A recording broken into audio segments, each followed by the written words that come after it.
Hi friends, welcome to అనూహ్య వేదిక.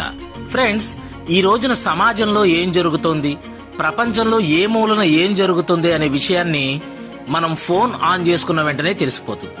ఈ ఫోన్లు రాకముందు టీవీలు ఆన్ చేసి చూసేవారు. ఈ టీవీలు రాకముందు శ్రవణ మాధ్యమం అంటే రేడియోల ద్వారా చూసేవారు.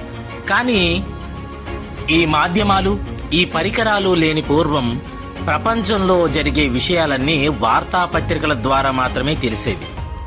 అయితే అనూహ్య వేదికను ఫాలో అవుతున్నటువంటి వారందరికీ కూడా ఒక ప్రశ్న: భారతదేశానికి వార్తాపత్రిక ఏ శతాబ్దంలో వచ్చింది? ప్రశ్న మరొకసారి, భారతదేశానికి వార్తాపత్రిక ఏ శతాబ్దంలో వచ్చింది? ఆప్షన్ ఏ 14వ శతాబ్దము, ఆప్షన్ బి 16వ శతాబ్దము, ఆప్షన్ సి 13వ శతాబ్దము, ఆప్షన్ డి 12వ శతాబ్దము.